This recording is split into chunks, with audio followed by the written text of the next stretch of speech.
Well, it's the it's the dog days of summer. They're here early. That means the tomato plants aren't going to pollinate correctly. Might as well harvest what we got and move them out, make room for summer crops. Let's go.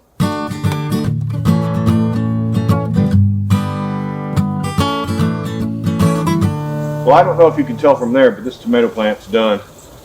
Crispy, brown. There's a few good fruits left on here, but not many. Most of them are all dried up. There's a few. Yeah, this plant's toast. Over here, though, got a nice bunch of beef steaks. So we'll harvest these while we can.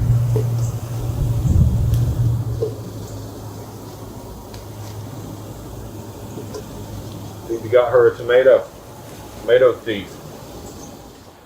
All right, over here we've got some ripe ones we can take in. And hiding down in here is my Roma. Some nice Romas. We'll get a few of those.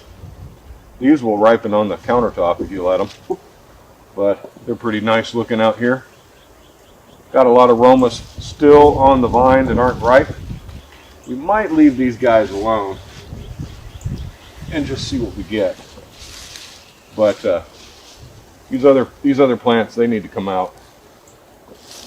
But some of them are split and no good. Some of the ones that are split, if they're recently split, like, you know, the past couple of days, you can still use those. Those are okay. Not too bad. That one's a little soft and mushy. Back it goes. Here's my gigantic weedy bed of edox, but you can see they produce pretty good for me.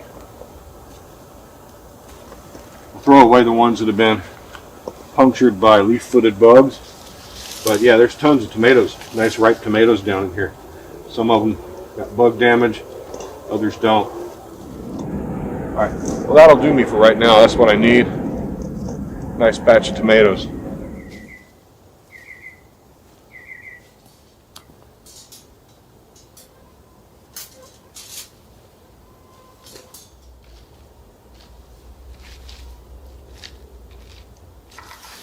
Gonna chop some onions. Take the outer skin off. That's all we need to do. Toss them on the pan. What we're gonna do is take some onions, some garlic, some all our tomatoes we just harvested, and we're gonna roast them. We're gonna roast them with some. Yeah, that was no good. We're gonna roast them with some olive oil, salt and pepper. We'll throw a cayenne pepper in there as well. We'll be taking our tomatoes, and I'll just be chopping them into rough pieces and throwing them on there. These smaller tomatoes you just have to chop in half, throw them on there. If you've got tomatoes that have splits on them like this guy, and it's a little soft, you can still use that. Just cut the split part off. That's all you have to do with that one. On a tomato like this, where you've got pith that's still got some green in it, you can easily just cut that out and discard that. That will give your tomato soup a more green flavor you don't want. So just take that out. On larger tomatoes, there's an easy way. You can take your knife and put your thumb right here and go in and just do a circle and pop that out just like so. Now these Romas, you can see they're not quite ripe. Not quite ripe. So I'm going to cut the top part off and just use the bottom part. It's not quite ripe, but it's got a lot of juice and pith in there that'll work anyway. So again, with the Roma, we're just going to chop them like so and throw them on there. Throw away the unripe part. Here's one that's a little mushy. It had a split there. We're just going to take the half that's not mushy, throw it on there. Again, these orange beauties, they're just fine the way they are. One of the best producing tomatoes of the year. What we're doing is getting ourselves a batch of tomatoes that are not ideal. It's kind of like apple juice, right? All the beautiful apples get sent to the store as apples. All the ugly apples, the bug-eaten apples, they get sent to the factory that makes apple juice. We're going to cut that core out of that one. I don't savor that too much. Okay, I've got a mountain roaster pepper, very much like a bell pepper. I'm going to put this one in here as well. You could use a bell pepper if you wanted to. Let's avoid the seeds here. And we're just going to chop it up into bits. There we go. I'm going to roast a cayenne pepper and just cut that green tip off. And we'll roast that one as well. We're going to drizzle with olive oil. Normally, I'd prefer to do this in a bowl and toss it, but I don't have time today. Be generous with your olive oil. It'll give your soup a very silky texture. So lots and lots of olive oil there. Let's put this in the oven. I would be wrong to say we don't need some salt. Into the oven we go. We're going to roast for about 20 minutes and check on them. While we're waiting, I'm going to take some chicken stock or broth. I've got some bone broth here. You don't need much. Just enough to give some liquid to your soup. I don't know how much that is. I'm eyeballing this, and that's how I cook. I cook from the heart. Whatever feels right, that's what's right. We're going to bring this up to heat, get it nice and hot, put a bay leaf in it, put some herbs in it, and make this soup, kick it up to the next level.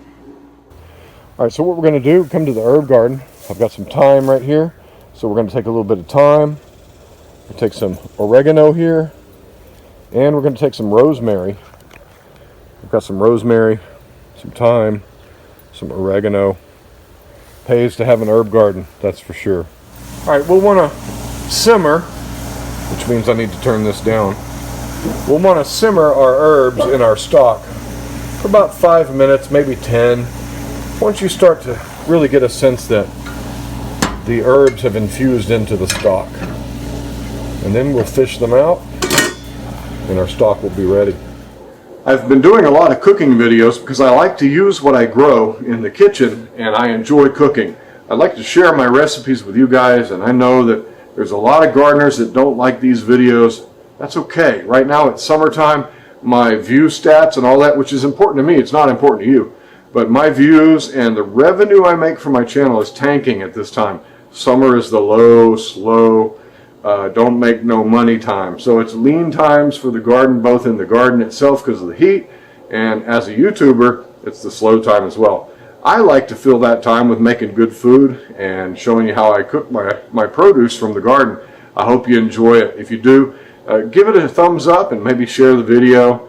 Try these recipes. They're really, really good. All right, everything here is going to go into my pot now.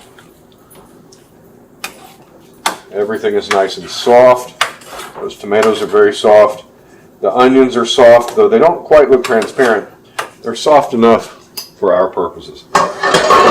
What we'll do is put everything in our pot here, including the oil and the pepper. Because the garlic has been roasted, it's nice and soft on the inside. We can just kind of squeeze it out. Well, we can just kind of squeeze that garlic out of there and put that soft garlic into our pot. This avoids burning your garlic. It avoids the garlic becoming bitter when you cook it with that skin on. All right, we've made a mess here with my fingers. I'm going to take the oil. All that oil goes right in there because that's good flavor. I don't want those garlics going in there, but some of those onions can go. There we go. Now we come to the all-important part of blending all this together. I'm going to use an immersion blender. You could put it in your regular blender if you wanted to.